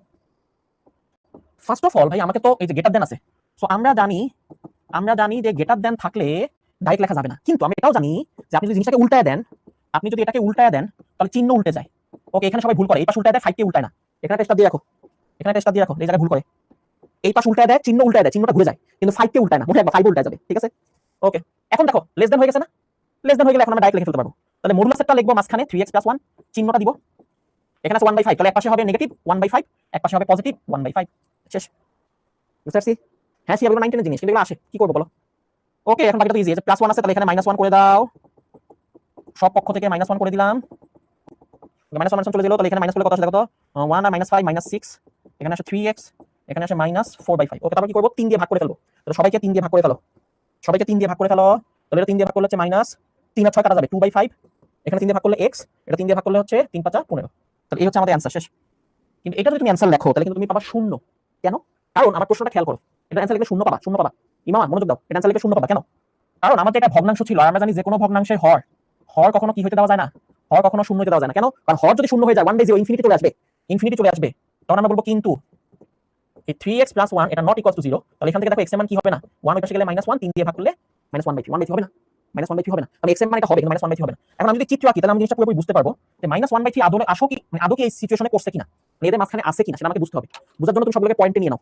-1/3 এটাকে যদি আমি পয়েন্টে নিই কত আসে দেখো তো, -0.33। ওকে, এবার এটাকে পয়েন্ট নাও, -2/5, -2/5 এটাকে পয়েন্টে নাও, -0.4। তোমাদের বোঝানোর জন্য আমি লিখতেছি, এগুলো খাতায় লিখো না, খাতায় পয়েন্ট লেখার দরকার নেই। -4 / 15, 0.27। ওকে, আমরা যদি আঁকি সবই নেগেটিভ, আবার সবই 0 আর -1 এর মাঝখানে, তাহলে এখানে হচ্ছে 0, এখানে হচ্ছে -1। ওকে, তাহলে এদিক থেকে আসলে আমার এইখানে আসবে হচ্ছে, এই জায়গায় আসবে হচ্ছে -0.27, মানে 27। আর এখানে হচ্ছে এটা আসলে 40 মানে 40। সিম্পল দেখো, এটা হচ্ছে 0.40, এটা হচ্ছে 0.27, এখানে কত 0.33। কিন্তু চিত্র যদি আমি এখন আঁকি, আঁকলে দেখা যাবে এটা কিন্তু 0.40 থেকে বড়, বড় মানে ওই পাশে, এবং এই গোলাটা ভরাট হবে, ভরাট হবে, কারণ ইকুয়াল চিহ্ন আছে এখানে, ভরাট হবে। এই অংশটা হইতে পারবে না, তাহলে এটা খালি থাকবে, এগুলো ছোটবেলা শিখছি, ভরাট মানে নেওয়া যাবে, খালি মানে নেওয়া যাবে না। আর এইটা ভরাট হবে কারণ এটা ইকুয়াল চিহ্ন আছে, এই যে এই হচ্ছে আমাদের সিনারি হবে। ঠিক আছে, তাহলে এইটাকে আমরা এখন সুন্দরভাবে প্রেজেন্ট করতে হবে। এটাকে আমরা অ্যানসারটা এইভাবে লিখলে হবে না, এজন্য এইভাবে লিখলে 0। তাহলে তুমি দুইভাবে লিখতে পারো, দুইভাবে লিখতে পারো। একটা হচ্ছে এইভাবে লেখা, পাশে যা সেটা লিখে দিবা, যতএব -2/5 থেকে x এর মান -4/15 পর্যন্ত সেমিকোলন দিয়ে লিখবা x not equals to -1/3। So তুমি এইভাবে লিখতে পারো তোমার অ্যানসারটা। এটা হচ্ছে তুমি ব্যবধি দিয়ে লিখতে পারো, ব্যবধি দিয়ে লিখতে পারো। ওকে, এভাবে লেখা যায়। এটা হচ্ছে ব্যবধি দিয়ে লিখতে পারো যে আমার -0.4 থেকে 0.4 মানে কত? 0.4 মানে হচ্ছে এটা। তাহলে এটা লেখো, ভগ্নাংশটা লেখো, পয়েন্টটা লিখো না। তাহলে -2/5 থেকে -4/15 এখান থেকে এই সংখ্যাটা মাইনাস হবে। আর যে কোনো সংখ্যা মাইনাস করা মানে আসলে সেকেন্ড ব্র্যাকেট দিয়ে মাইনাস করবে। ঠিক আছে, তুমি এইভাবে মাইনাস দিয়ে লিখতে পারো। আরেকটা উপায় আছে, সেটা ব্যবধি। সেটা হচ্ছে -2/5 থেকে -1/3, 1/3 তে ফার্স্ট ব্র্যাকেট হবে কারণ এটা নেওয়া হয় না, নেওয়া না হলে ফার্স্ট ব্র্যাকেট। যদি বিন্দুটা তুমি নিতে পারো তাহলে থার্ড ব্র্যাকেট। ওকে, ইউনিয়ন, ইউনিয়ন দিয়ে আবার -1/3 থেকে -4/15, এটা থার্ড ব্র্যাকেট। এই দুইটা যে কোনো একটা উপায় লিখতে পারবা। ঠিক আছে, না না সংখ্যা আঁকতে বলে নাই, মাঝে মাঝে আঁকতে বলতো। যদি আঁকতে বলে তাহলে সংখ্যা আঁকবা। আমি আঁকছি তোমাদের বোঝানোর জন্য। তো তিনটা উপায় অ্যান্সার লেখা যায়, একটা এইটা লাস্টেরটা সব ইম্পর্টেন্ট। এভাবে তুমি অ্যান্সার লিখবা সাধারণত লাস্টেরটা দিয়ে। কোনো বিন্দু যদি নেওয়া যায় তাহলে সেটা হবে থার্ড ব্র্যাকেট, কোনো বিন্দু যদি না নেওয়া যায় তাহলে সেটা ব্যবহৃত হবে ফার্স্ট ব্র্যাকেট। ব্যবহৃত ছোট বিন্দু থেকে বড় বিন্দু লিখতে হয়, ফার্স্টে ছোট বিন্দু কমা দিয়ে বড় বিন্দু, আমি ছোট থেকে বড় এভাবে লিখতে হয়। ঠিক আছে, কোনটা থেকে শুরু কোন পর্যন্ত শেষ এটা লিখবা। এটা বা এটা ইউনিয়ন, ইউনিয়ন দিয়ে ওইটা হবে। ঠিক আছে, আর ব্যবধি কি? ব্যবধির নিয়ম হচ্ছে কোনো বিন্দু যদি তুমি নিতে পারো তাহলে সে থার্ড ব্র্যাকেট, আনতে না পারলে ফার্স্ট ব্র্যাকেট। সিম্পল। এখানে বিন্দুটা নিতে পারছ কেন? কারণ ইকুয়াল চিহ্ন ছিল, ভরাট হইছে, ইকুয়াল চিহ্ন এটা নট ইকুয়াল, ইকুয়াল মানে এটা আমি নিব না। এটা না তাহলে এই বিন্দু আগ পর্যন্ত আসবে, এই বিন্দুটা আসবে না। আবার এই বিন্দুটা আসবে না, এটা পরে গুলো আসবে। তাহলে যে লাস্টে আবার থাকবে। ঠিক আছে, এখন দুইটা পোর্শন মিলে সবসময় ইউনিয়ন দিয়ে লেখা। ওকে, কুমিল্লা বোর্ডের প্রশ্ন এই যে দেখো, সমাধান করতে বলছে, সংখ্যা রেখায় দেখাইতে বলছে। যদি প্রশ্ন বলে সংখ্যা রেখা তাহলে দেখাবা। আগেটা আমি তোমাদের বোঝানোর জন্য বলছি। ওকে, লেস দেন আছে না? লেস দেন থাকলে কি করবা? বাবা লেস দেন থাকলে কি হবে? ভাইয়া ডাইরেক্ট লিখে ফেলো। লেস দেন হলে ডাইরেক্ট লিখে ফেলবো। 1/3 এখানে হবে মাইনাস, এখানে হবে প্লাস। ওকে, তাহলে +1 করে দাও। সব জায়গা থেকে +1 করো। 1/3 x এর হচ্ছে 2/3। তাহলে আমি যখন সংখ্যা রেখা আঁকি, সংখ্যা রেখা আঁকলে আমি দেখতে পাবো আমাদের দুই ভ্যালু, একটা হচ্ছে 1/3, এটা খালি থাকবে কারণ আমাদের ইকুয়াল নাই। আর একটা হচ্ছে 2/3, এটা খালি থাকবে, ইকুয়াল নাই। এই যে মাঝখানে নিয়ে পাবা। ওকে, এই খবরদার সংখ্যাটা কিন্তু এভাবে আঁকবা না যে তোমরা অনেকে এখন সংখ্যাটা বাচ্চাদের মতো আঁকো। 0 1 2 3 4 5, আবার এদিকে -1 -2 -3 -4। কিছু বোঝা যায়? দরকার নেই তো। আমি জানি এই ভ্যালুটা কত কত মাঝখানে, 0 এবং 1 এর মাঝখানে। শেষ শেষ, আর কিছু আঁকার দরকার নেই। 1 2 2 3 4 5 দিয়ে আমি কি করব? সুন্দর হচ্ছে না? এই চিত্র সুন্দর, এটা সুন্দর না? এবার আঁকবো না এখন। সবগুলো দিয়ে যে মাঝখানে ছোট্ট করে আঁকছো, না না এটা হবে না। বুঝতে পারছো? 0 1 এর মাঝখানে, শেষ, আর কিছু দরকার নেই। ওকে, এটাকে এখন ব্যবধি দিয়ে কিভাবে লিখবা? ব্যবধি দিয়ে লেখার নিয়ম কি বলছি? ছোট সংখ্যা দিয়ে শুরু, কমা দিয়ে বড় সংখ্যা 2/3। এটা কি নিতে পারছো? ইকুয়াল চিহ্ন আছে এখানে, এখানে ইকুয়াল চিহ্ন আছে না? ইকুয়াল চিহ্ন না থাকলে ফার্স্ট ব্র্যাকেট। এখানেও কি ইকুয়াল চিহ্ন আছে? না ভাই, ওখানে ইকুয়াল চিহ্ন নাই, তাহলে এটাই ফার্স্ট ব্র্যাকেট। শেষ, এটাই অ্যানসার। এই হচ্ছে ব্যবধি, এই যে এটা হচ্ছে ব্যবধি। শেষ, এর অ্যানসার 1/3 থেকে 2/3। 1/3 এই বিন্দুটাও নেওয়া যাবে না, 2/3 এই বিন্দুটাও নেওয়া যাবে না। ঠিক আছে, ওকে, এটা মানে ব্রেকে কিছু নাই, আমাদের অলমোস্ট শেষ। ঠিক আছে, আমাদের এই যে লেকচার মোটামুটি শেষ। হ্যাঁ, জাস্ট দেখো কয়টা অঙ্ক করব আমরা, ফালতু অঙ্ক এগুলো। ব্রেকে কি আছে এখানে? -1 x বিলংস টু r, বলছে মডুলাস 3f(x - 1) এটা লেস দ্যান 2। সমাধান করো, সংখ্যা রেখায় দেখাও। এটা কোন অঙ্ক হইলো? তাহলে যে f(x) এর জায়গায় মানটা বসায় দাও। তাহলে f(x) এর জায়গায় মানটা বসাইলে হবে x - 1 -1 লেস দ্যান 2। তাহলে 3 দিয়ে গুণ দাও, তাহলে 3x - 3 - 1। তাহলে -3 - 1 মানে হচ্ছে 3x - 4 লেস দ্যান 2। ওকে, এই পর্যন্ত পাইছি। তারপর অতএব এখন লেস দ্যান 2 থাকলে আমরা জানি মডুলাসটা মাঝখানে, এই পাশে -2 এই পাশে +2, দুই পাশে বসে যাবে লেস দ্যান থাকলে। তারপর যে -4 আছে তাহলে এটা হবে কি +4। তাহলে এখানে থাকে কত? 2 3x 6, 3 দিয়ে ভাগ করো, তাহলে 2/3x 2। ওকে, তাহলে সংখ্যা থাকো 2/3 আর 2, তাহলে 2/3 এটা হচ্ছে আমাদের 0 1 2 3। এই যে এই বেশি আঁকার দরকার নেই, তুমি এই বেশি আঁকবা কেন বাবা? এই বেশি আঁকোই না। ওকে, 2/3, তাহলে এখানে হচ্ছে 2/3 আর এখানে হচ্ছে আমাদের যে 2। তাহলে 2/3 হবে না, 2 ও হবে না, এই মাঝখানে জায়গা হবে। এই যে দেখো কত সুন্দর লাগে। আর তোমরা 1 2 3 4 5 দিয়ে ভয় ফেলো। ঠিক আছে, ওকে, তাহলে 2/3 থেকে 2। আমরা যখন ব্যবধি দিয়ে লিখতে বলে তাহলে ব্যবধি দিয়ে কিভাবে লিখবো? কত থেকে শুরু? 2/3 থেকে শুরু, কমা দিয়ে কোথায় শেষ? 2 তে শেষ।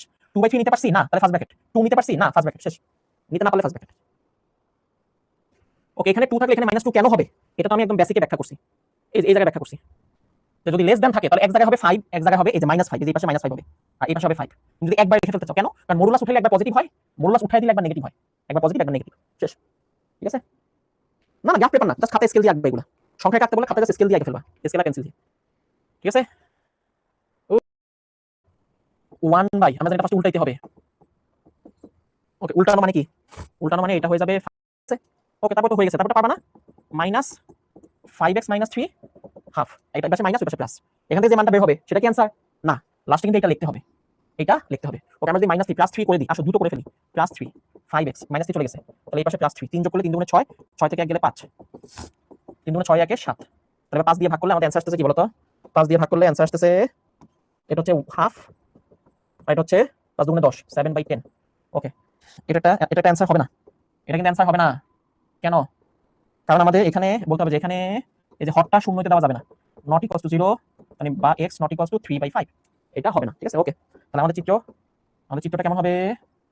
আমাদের চিত্রটা হবে হাফ, এই হচ্ছে হাফ 7/10, এই হচ্ছে আমাদের 7/10, এর মাঝখানে থাকবে হচ্ছে 3/5। ওকে, তাহলে হাফে কিন্তু ইকুয়াল চিহ্ন আছে, মানে হাফটা ভরাট হবে, হাফ ভরাট হবে 3/5 পর্যন্ত যাবে, 3/5 একটা ব্রেক হবে, আবার 7/10 ভরাট হবে। ঠিক আছে, এই যে ঠিক আছে। ব্যবধি দিয়ে লিখবো কিভাবে? হাফ দিয়ে শুরু 3/5 পর্যন্ত। হাফ কি নেওয়া গেছে? হ্যাঁ নেওয়া গেছে, তাহলে থার্ড ব্র্যাকেট। 3/5 কি নেওয়া যাবে? না নেওয়া যাবে না, ফার্স্ট ব্র্যাকেট। এরপর আবার 3/5 থেকে শুরু 7/10 পর্যন্ত, তাহলে 3/5 ফার্স্ট ব্র্যাকেট নেওয়া যাবে না, 7/10 নেওয়া যাবে, তাহলে থার্ড ব্র্যাকেট। হয় এটা অথবা এটা, তাহলে ইউনিয়ন, ইউনিয়ন। ঠিক আছে, এটা হচ্ছে ইউনিয়ন। এভাবে লিখে ফেলবা, এভাবে অ্যানসার লিখে ফেলবা, সবসময় ব্যবধি দিয়ে লিখবা। এই হচ্ছে অ্যানসার, বুঝছো? নেওয়া গেলে থার্ড ব্র্যাকেট, নিতে না পারলে ফার্স্ট ব্র্যাকেট, শেষ। ইকুয়াল চিহ্ন থাকলে থার্ড ব্র্যাকেট, ইকুয়াল চিহ্ন না থাকলে ফার্স্ট ব্র্যাকেট, শেষ। ওকে, মাইনাস হাফ কেন? এটা তো বারবার বলতেছি, মডুলাস উঠাই দিলে এখানে যে সংখ্যাটা থাকে, দেখো বাবা এটা তো বেসিক, এটা তো বুঝাই আসলাম। মডুলাস উঠাই দিলে এখানে যে সংখ্যাটা থাকে, এটা যদি লেস দেন হয় তাহলে তুমি ডাইরেক্ট লিখতে পারবা। ডাইরেক্ট লেখার সময় এই পাশে বসবে পজিটিভটা, আর ডাইরেক্ট লেখার সময় এই পাশে বসবে হচ্ছে নেগেটিভটা। ঠিক আছে, আর মডুলাসে যা আছে সেটা মাঝখানে থাকবে, মডুলাস উঠে যাবে। ঠিক আছে, এই পাশে যে সংখ্যাটা আছে হাফ, সেটা এখানে বসে যাবে পজিটিভ, এই পাশে যে সংখ্যাটা আছে হাফ, এটা এখানে বসে যাবে নেগেটিভ। ওকে, সো এগুলো করবা, এগুলো দেখো ডিউ প্রশ্ন, তাহলে তোমরা বিশ্বাস করো না, তোমরা ভাইয়া এগুলো কি আসবে নাকি ভর্তি পরীক্ষায়? ওই যে দেখো ডিউ প্রশ্ন, এটা নিজে নিজে ট্রাই করবা। দেখছো কেন? দেখো গেটার দেন চিহ্ন, এই যে এতক্ষণ একটা প্রশ্ন আসছে যেখানে গেটার দেন, সো গেটার দেন থাকলে কিন্তু আমি ডাইরেক্ট লিখতে পারবো না, সাবধান। তুমি যদি বলো যে না ভাই আমি এটা ডাইরেক্ট লিখে দিব, বাসা থেকে শিখে আসছি, যে শূন্য পাবা, তো মনে রাখো গেটার দেন থাকলে ডাইরেক্ট লেখা যাবে না। গেটার দেন, এই চিহ্নটা গেটার দেন থাকলে ডাইরেক্ট লেখা যাবে না। এতক্ষণ যে নিয়মটা করছি সেটা লেস দেন থাকলে লেখা, 7 কে পজিটিভ ধরে করবা, আরেকবার হচ্ছে এই 2x - 7 কে নেগেটিভ ধরে করবা, শেষ। দুইবার আলাদা করতে হবে, বাচ্চাদের মতো। ঠিক আছে, বাচ্চাদের মতো হয়ে গেছে তো, এখন তো শেষ। এটা কত আসে? -7 ওই পাশে নিয়ে যাও, -7 ওই পাশে নিয়ে গেলে +7, তাহলে 2x হচ্ছে 7 5 12, এবার 2 দিয়ে ভাগ করো, ভাগ করলে 6। ঠিক আছে, আর এখানে দেখো আমরা জানি মাইনাসটা ওই পাশে চলে গেলে চিহ্ন ঘুরে যাবে -5। মনে রাখো মাইনাস যদি আদান প্রদান করো তাহলে চিহ্ন ঘুরে যায়, আর যদি উল্টা দাও তাহলে চিহ্ন ঘুরে যাবে। ঠিক আছে, ওকে, এবার -7 ওই পাশে নিয়ে যাও, -7 ওই পাশে গেলে হয়ে যাবে +7, তাহলে 2x হয়ে যাবে 2, এবার 2 দিয়ে ভাগ করলে x এর মান হচ্ছে 1 এর থেকে ছোট। তাহলে এখন যদি আমি চিত্র আঁকি, চিত্র আঁকলে যদিও হ্যাঁ চিত্র আঁকতে বলছে, তাহলে চিত্র আঁকলে আমি দেখবো যে একটা হচ্ছে 1 আর একটা হচ্ছে আমাদের 6, তাহলে আমাকে একবার বলছে 1 এর থেকে ছোট, 1 এর থেকে ছোট, একবার বলছে 6 থেকে বড়। গেটার দেন, গেটার দেন মানে 6 থেকে বড়, ওই পাশে যাবে। ইকুয়াল হবে, বৃত্ত কি ভরাট হবে? বৃত্ত ভরাট হবে? হবে না। তুমি বলছো ভাইয়া এটা ব্যবধি দিয়ে কিভাবে লিখবেন? ওকে, ব্যবধি শুধুমাত্র এই ভরাট জায়গায় হয়, খালি জায়গাটা ব্যবধি হবে না। এটা দেখো তো 1 থেকে ছোট কোন পর্যন্ত আসছে? -ইনফিনিটি পর্যন্ত আসছে। 6 থেকে বড় কোন পর্যন্ত গেছে? +ইনফিনিটি পর্যন্ত গেছে। তাহলে এই এলাকাটা কত থেকে শুরু, কোথায় শেষ? -ইনফিনিটিতে শুরু, 1 এ শেষ। -ইনফিনিটিতে শুরু, 1 এ শেষ। -ইনফিনিটি কি নেওয়া যায়? না বাবা, আমি তো জানি না ওটা কোথায়। তাহলে মনে রাখো infinity always first bracket, infinity always first bracket. এখানে 1 কি নেওয়া যাবে? ইকুয়াল চিহ্ন আছে? না বাবা, ইকুয়াল চিহ্ন নাই, তাহলে এটাও ফার্স্ট ব্র্যাকেট। তাহলে এই অংশটা নিলাম, এবার ওই অংশটা 6 থেকে শুরু, ইনফিনিটিতে শেষ। 6 থেকে শুরু, ইনফিনিটিতে শেষ। 6 তো নিতে পারবো না, ইনফিনিটিও নেওয়া যাবে না। দুইটা এলাকা হলে বা একাধিক এলাকা হলে ইউনিয়ন, এই যে ব্যবধি দিয়ে লিখবা, ইউনিয়ন, শেষ। এই হচ্ছে অ্যানসার। -ইনফিনিটি থেকে 1, আর 1 6 থেকে ইনফিনিটি, 6 থেকে infinity. Infinity always first bracket, এটা মনে রাখো, কারণ ইনফিনিটি নেওয়া যায় না। ঠিক আছে, বুঝছি? ওকে, রাজশাহী বোর্ড 2017 সালের প্রশ্ন। করোনা আগে প্রশ্ন পাবা, এখানে করোনা পরে প্রশ্ন পাবা না, এই চ্যাপ্টারটা ছিল না এতদিন। ঠিক আছে, ওকে, ছুটি খান দিব, ছুটি দিব, তাড়াতাড়ি তাড়াতাড়ি তাড়াতাড়ি, আমাদের বেশি নেই, বেশি নেই, তাড়াতাড়ি করো, অল্প কিছু বাকি আছে। লেস দেন তাহলে ডাইরেক্ট লেখা যাবে, আল্লাহ বাঁচাইছে, ডাইরেক্ট লেখা যাবে। এই পাশে পজিটিভ, এই পাশে নেগেটিভ, এই পাশে +3, এই পাশে -3। ওকে, -7 হলে এটা +7 করে দাও, +7 করলে 4, +7 করলে 10, এবার 2 দিয়ে ভাগ করো, 2 আর 5, 2 আর 5, সি হচ্ছে অ্যানসার। দেখছো ফালতু অঙ্ক। ওকে, পরম মান চিহ্নের সাহায্যে প্রকাশ, মানে উল্টা অঙ্ক, এখন হচ্ছে উল্টা অঙ্ক। দেখছো ফালতু অঙ্ক। ওকে, পরম মান চিহ্নের সাহায্যে প্রকাশ, মানে উল্টা অঙ্ক, এখন হচ্ছে। তাহলে এইবার একটু দেখো, এতক্ষণ আমরা কি বললাম? আমরা বললাম যে ভাই আপনার যদি এরকম লেস দেন থাকে, তাহলে আপনি এইখান থেকে এইটা লিখতে পারবেন, এক পাশে নেগেটিভ এক পাশে পজিটিভ, এটা লিখতে পারবেন। এইটা থাকলে এইটা লিখতে পারবেন। এখন আমরা বলবো যে এইটা থাকলে উপরটা লেখা যাবে, এই প্যাটার্নে থাকলে এখন উপরটা লেখা যাবে, মডুলাস নিয়ে আসা যাবে। কোন প্যাটার্ন? সেটা হলো ভাইয়া এই পাশে যে সংখ্যাটা পজিটিভে থাকবে, একই সংখ্যা এই পাশে নেগেটিভে থাকতে হবে, তাহলে তুমি মডুলাস দিয়ে ঠাস করে লিখে ফেলতে পারবা। মাঝখানেটা মডুলাস চলে যাবে, এই সংখ্যাটা পজিটিভ সংখ্যাটা বসে যাবে, লেস দেন হয়ে যাবে। তাহলে আমি যেটা বলতে চাচ্ছি যে ধরো তোমাকে যদি আমি কখনো এরকম বলি যে ধরো -7x + 7 এইভাবে আছে, তাহলে আমি বললাম যে এটাকে মডুলাস দিয়ে লেখো, তুমি দেখবা যে একই সংখ্যা দুই পাশে আছে কিনা। হ্যাঁ আছে, একটা কি নেগেটিভ একটা কি পজিটিভ, হ্যাঁ ভাইয়া নেগেটিভ পজিটিভ, তাহলে ঠাস করে তুমি মাঝখানে যেটা আছে এটা মডুলাসের মধ্যে লিখে ফেলবা, আর লেস দেন 7 লিখে ফেলবা, মানে এই অংশটা লিখে ফেলবা, এইটুকু এইটুকু লিখে ফেলবা, মডুলাস দিয়ে এইটুকু লিখে ফেলবা, লেস দেন, এটা হচ্ছে মডুলাস। আমি কেউ যদি তোমাকে বলে যে ভাই এই পাশে আছে -10, এখানে তো ইকুয়াল চিহ্ন দিয়ে বলছে 2x - 1, এই পাশে আছে +10, আমি বললাম এটাকে মডুলাস দিয়ে লেখো, উল্টা, এখন উল্টা অঙ্ক, উল্টা অঙ্ক, এখন মডুলাস দিয়ে লিখতে বলছে, উল্টা অঙ্ক। ঠিক আছে, একটু খেয়াল করো, এই যে মডুলাস দিয়ে লিখতে বলছে, উল্টা অঙ্ক। কিভাবে করবো দেখবো, যে কি দেখবো যে দুই পাশে সেম সংখ্যা, একটা পজিটিভ নেগেটিভ কিনা, হ্যাঁ ভাই নেগেটিভ পজিটিভ, তাহলে এই অংশটা হবে অ্যানসার। এই যে এইটুকু কি করবো, যে 2x - 1 কে মডুলাস দিয়ে দিব, আর লেস দেন দিবে, এই যে আলাদা সংখ্যা দিবে, আলাদা সংখ্যা দিবে। তখন কি করবো? একই সংখ্যা না আনলে আমরা মডুলাস লিখতে পারবো না, আবার একই সংখ্যা একটা পজিটিভ হতে হবে একটা নেগেটিভ হতে হবে, তাহলে লেখা যাবে। এই দুইটা সংখ্যার যোগফলের অর্ধেক কত আসে? 10/2, 5। এটা উভয় পক্ষ থেকে বিয়োগ করে দিবা, শেষ, তাহলে হয়ে যাবে। এবং এটা সাইড নোটে লিখে দিবা। বুঝতে পারছো?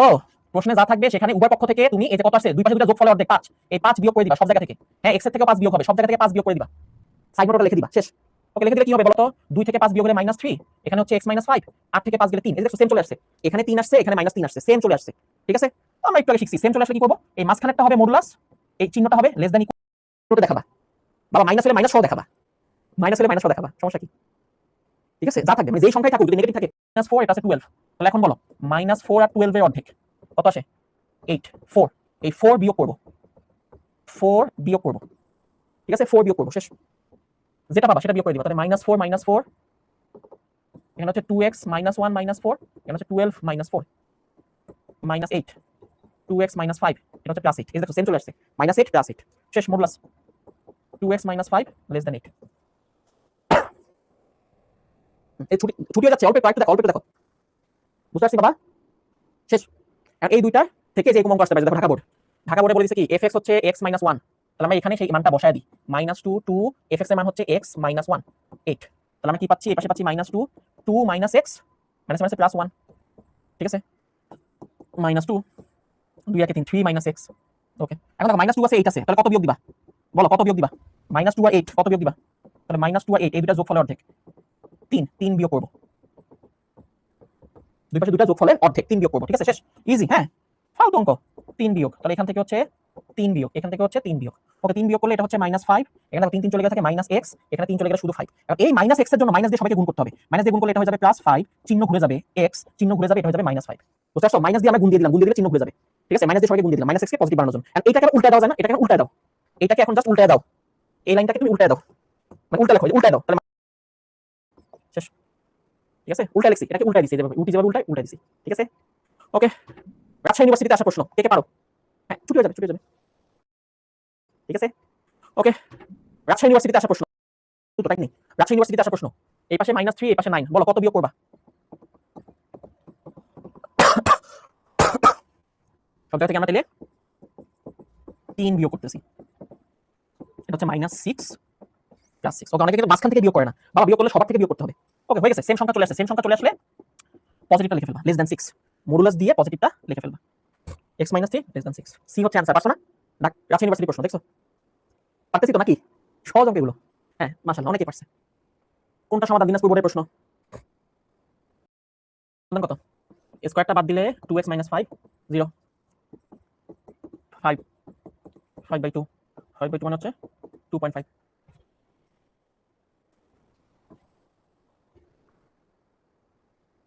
ওকে। যে দুটো টাইপ শিখলাম এই দুটো ইউনিক অঙ্ক, দুটো অঙ্ক করে ছুটি। দেখো এটা এটা খুব ইম্পর্টেন্ট, খুব ইম্পর্টেন্ট মানে খুব ইম্পর্টেন্ট, বন্যা বসে গেছে, বন্যা বসে গেছে, এটা 1/10।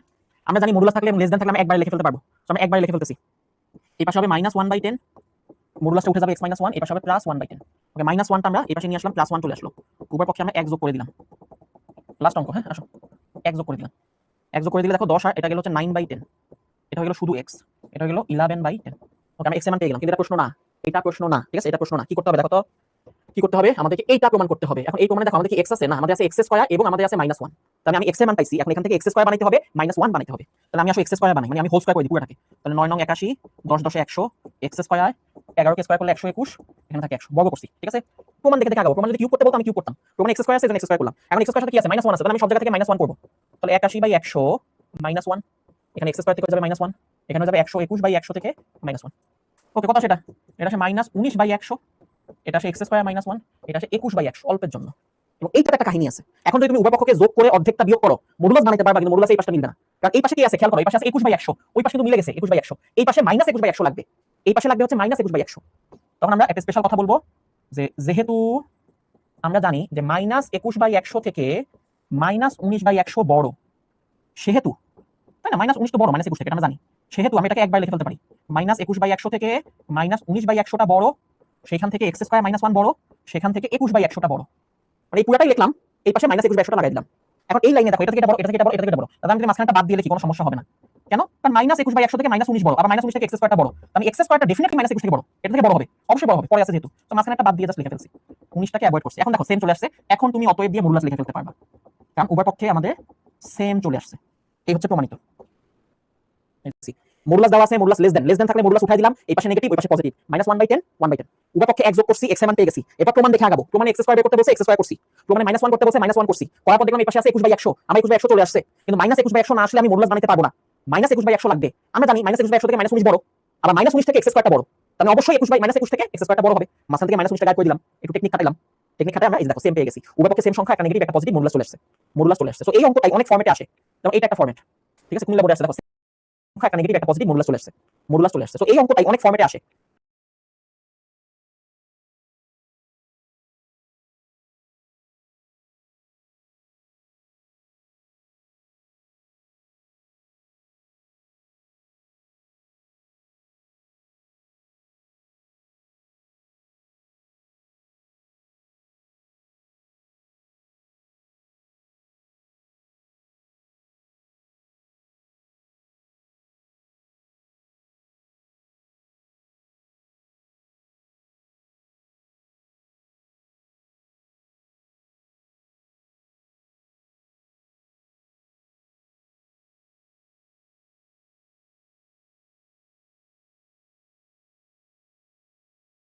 যেমন এটা একটা ফরম্যাট, ঠিক আছে, কুমিল্লা বোর্ডে আসছে, দেখো সেম অঙ্কটাই এই ফরম্যাটে আসছে। তো এটা তোমরা একটু ট্রাই করবা, ঠিক আছে, ট্রাই করে তোমাদের এসডব্লিউ থাকবে, চেষ্টা করবা। সুপ্রিমাম ইনফিমাম নেক্সট দিন পড়বো, হ্যাঁ নেক্সট দিন পড়বো। আজকে এই পর্যন্তই। মনে রাখবে এই যে তোমরা কষ্ট করতেছো, কঠোর পরিশ্রম করতেছো, এটাই তোমাদের একদিন সফলতার গল্প হবে, ঠিক আছে, এটা মনে রাখবা, এটা তোমাদের একদিন সফলতার গল্প হবে। ফয়সাল ইনফিমাম সুপ্রিমাম আমরা নেক্সট দিন পড়বো, ঠিক আছে। আর নেক্সট দিনে আমাদের চ্যাপ্টারটা শেষ হবে, এই চ্যাপ্টারটার উপর বেশি ক্লাস লাগবে না। অসংজ্ঞায়িত অনির্ণয় পার্থক্য ডিফারেন্সিয়েশনে বলা হয়, ঠিক আছে। ভালো করে পড়ো, হ্যাঁ।